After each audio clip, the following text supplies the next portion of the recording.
Nya områden breddar Ericsson. Kommer konsumtionen verkligen att triggas? Och vad är det som talar för de svenska jättarna just nu? Varmt välkomna till Börslunch.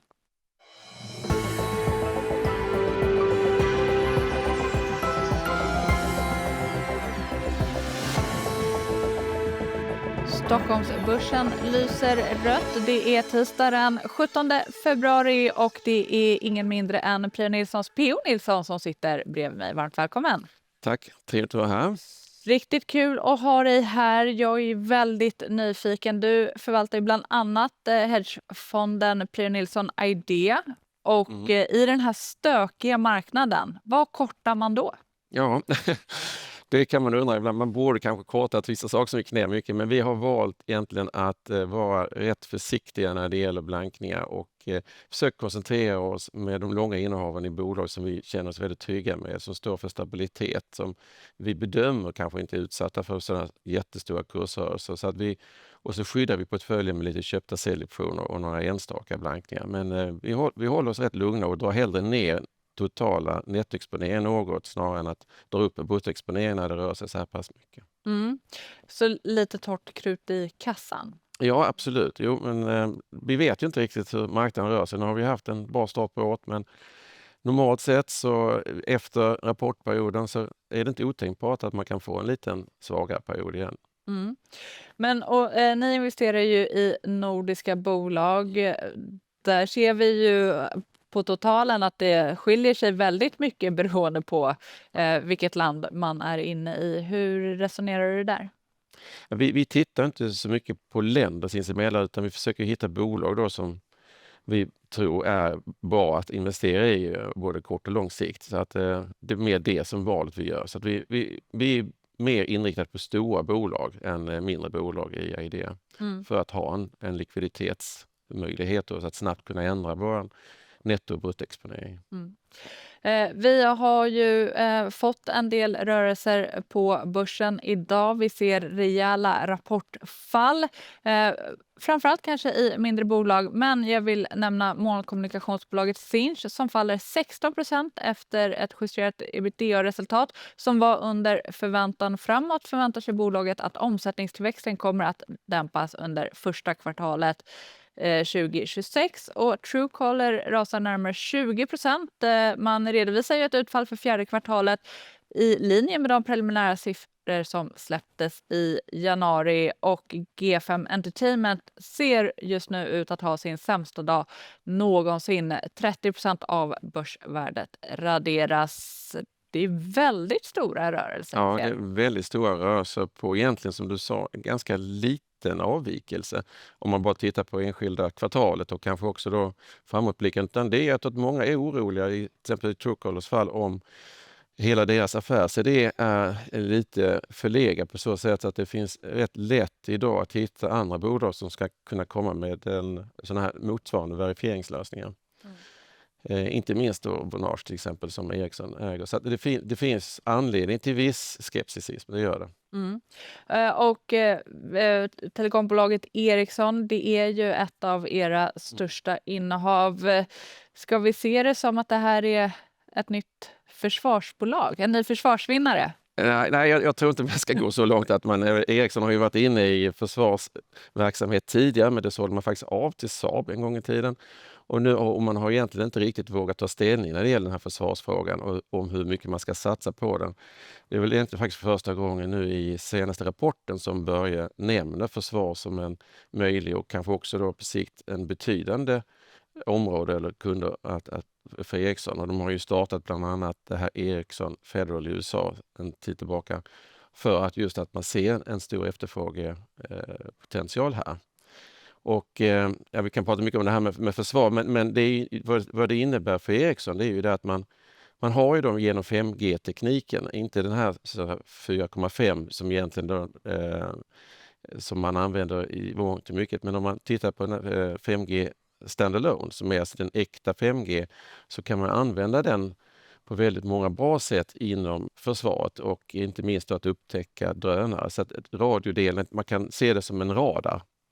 Så att drönarna behöver inte ens vara uppkopplade på något sätt, utan bara att de kommer in i nätet kan man upptäcka dem. Då kan man ju också skapa en helt annan effektivitet när det gäller att försvara sig mot den här typen av anfall, och istället då för att använda stora dyra robotar som skjuter ner drönare, så kan man då genom AI, mjukvara och lokalisering se helt andra förutsättningar att på ett effektivt sätt ta hand om den typen av då attacker.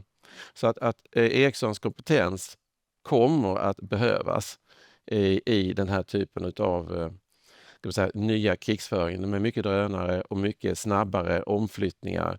Man behöver vara mobil, man måste kunna ha en 5G-station kanske på en båt för att kunna hjälpa till i omgrupperingar och liknande. Och där har vi inte riktigt varit idag, men det kommer ju växa. Sen är det bara frågan om Ericsson kommer vara en del av dem då som får leverera. Jag tror att det finns väldigt stor sannolikhet både då faktiskt i den amerikanska Golden Dome, som det stod en del, de kallar det, och även inom Europa.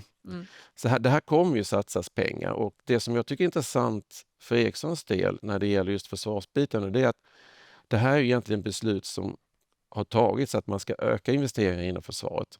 Så de är liksom inte beroende på konjunkturella faktorer, utan det här är faktiskt någonting som kommer att ske.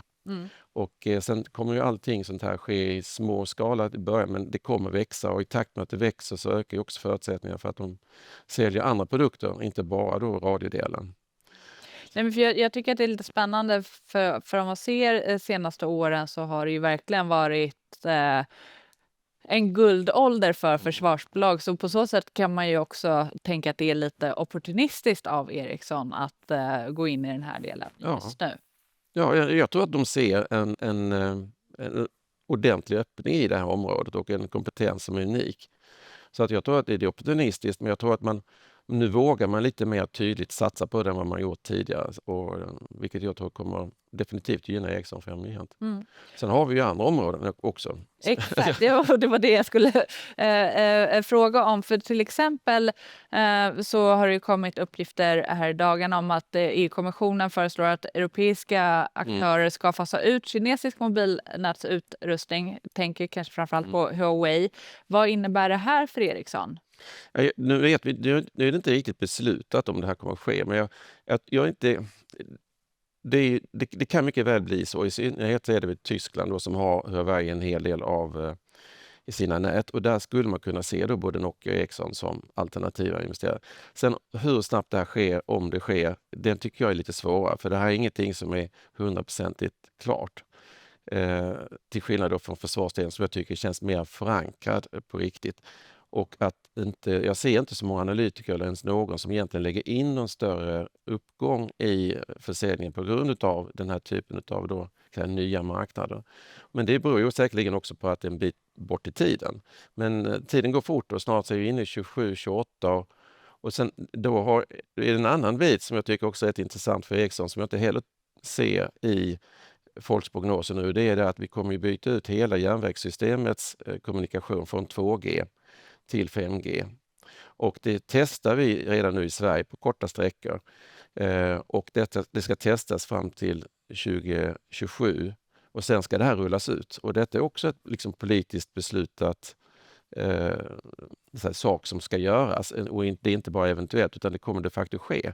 Och då kommer det vara en kraftig utrullning här från 27 slutet och sen framåt till 2030 när allting ska vara bytt. Så det här är också liksom grädde på moset tycker jag för Ericsson. Förutom då den affären de har idag i dagsläget. Ja. Samtidigt, om man ser på aktien, så den är upp på ungefär 70% på 2 år. Nästan 10% bara i år. De här olika förändringarna som du pratar om. Alltså hur ska man se på värderingen av Ericsson idag? Jag tycker värderingen i dagsläget är ju häpnadsväckande låg. Och om man tittar på börsvärde så har man 330 miljarder. Man har 60 miljarder drygt i kassa.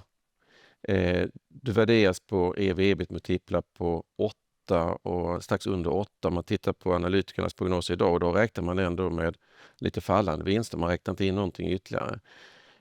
P/E-tal då som är också väldigt låga.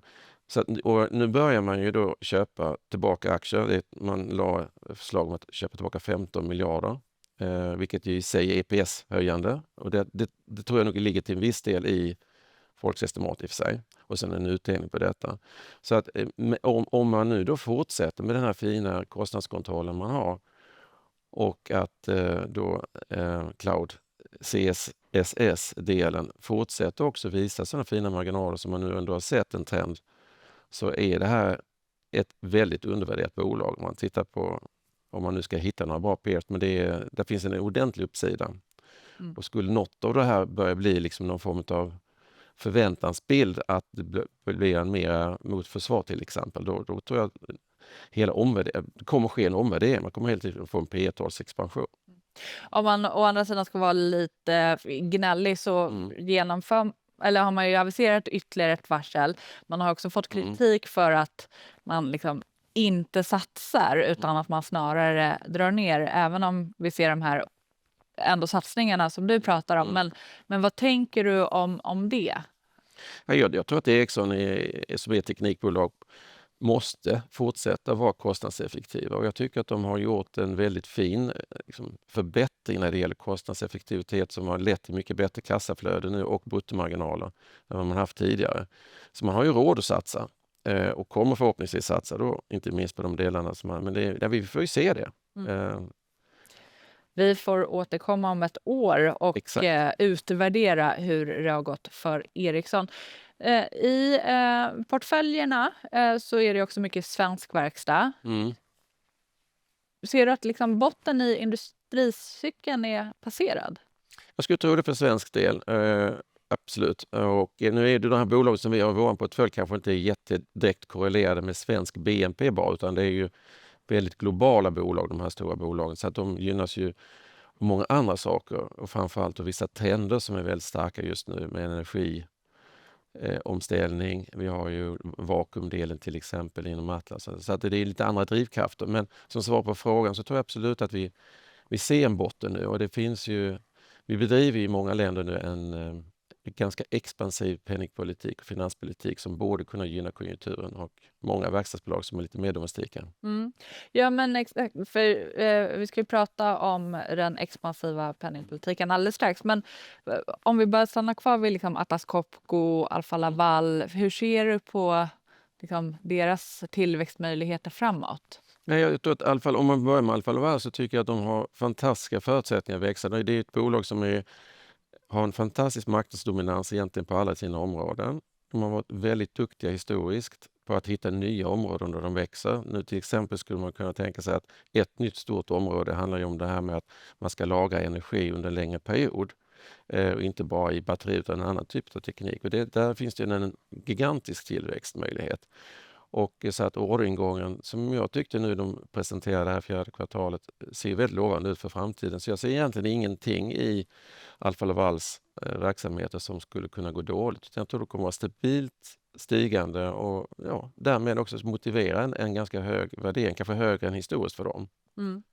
Ja, för det är ju det som man känner sig lite orolig kring nu när man tittar på just Alfa Laval. Ja, men det är inte lika billigt som Ericsson i multiplarna, långt ifrån, men samtidigt så har den en annan typ av förutsägbarhet tycker jag när det gäller vinstutvecklingen framåt. Och vad säger du om Atlas Copco då? För den rapporten var ju åt det svagare hållet, samtidigt som man pratat om dem som en vinnare också under ganska lång tid.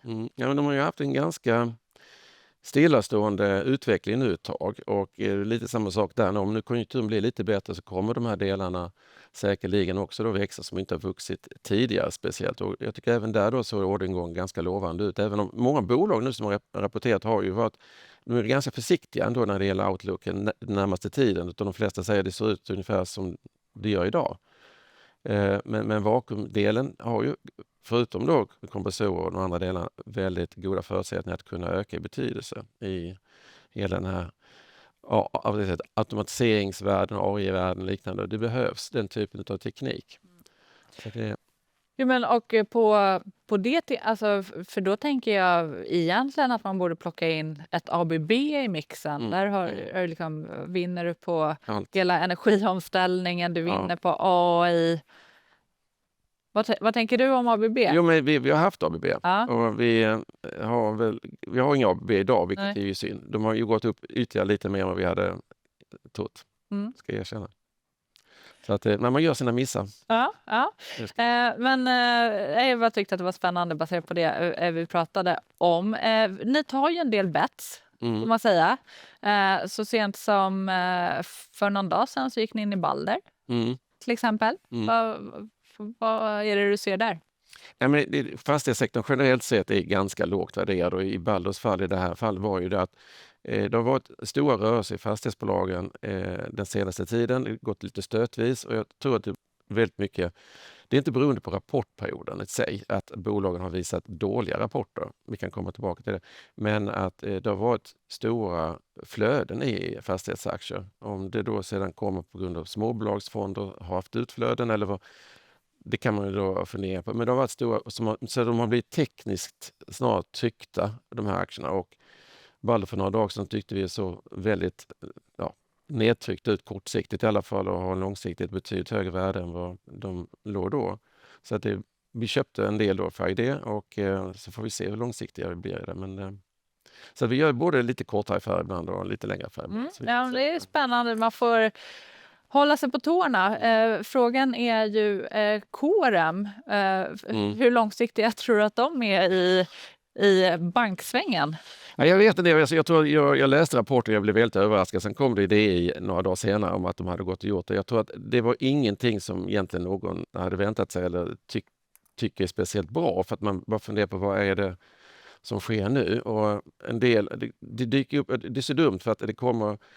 Då blir det hela tiden någon form av spekulation. Vad är syftet med det här? Är det så att man ska sitta och få in massa utdelningar för att förbättra förvaltningsresultatet? Liksom, bara fast det inte är det.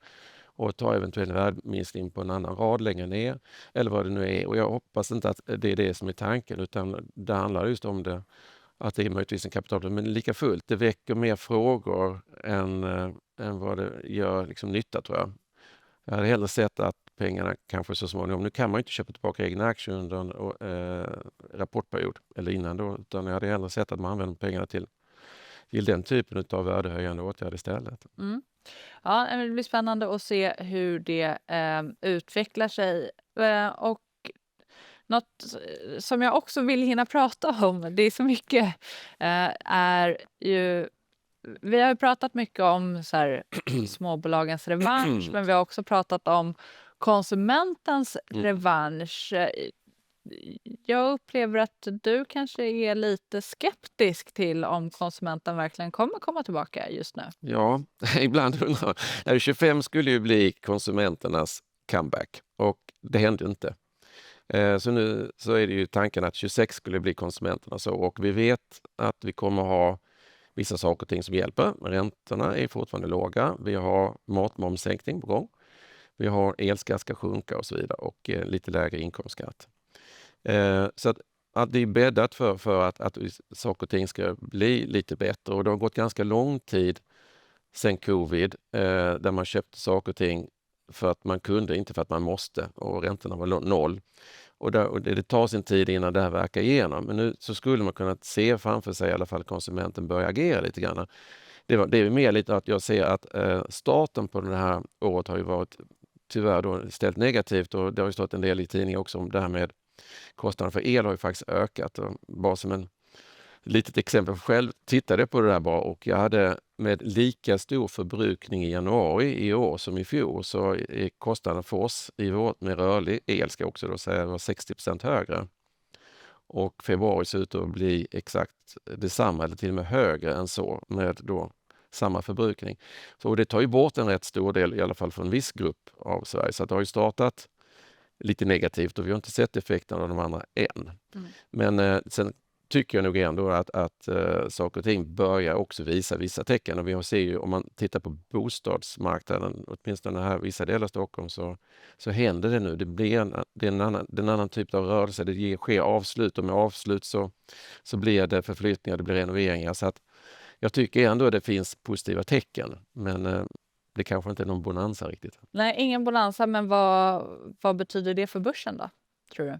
Nej, men det kanske blir det att man inte kanske riktigt ser den konsumenttillväxten som man kanske hade hoppats på nu initialt, utan den kommer lite senare.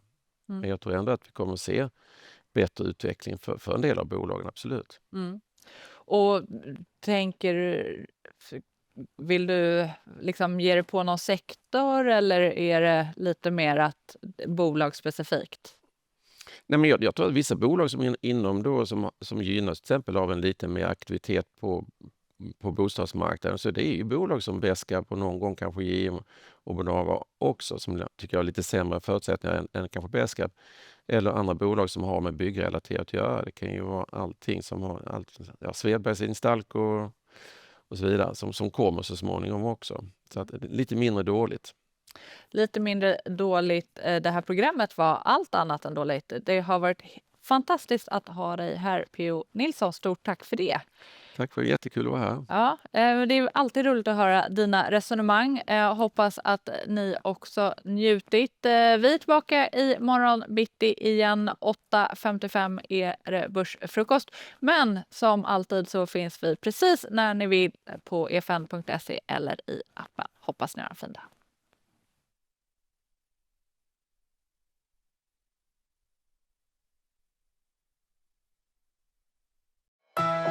Det här var en produktion från EFN. Ansvarig utgivare Anders Hägerstrand.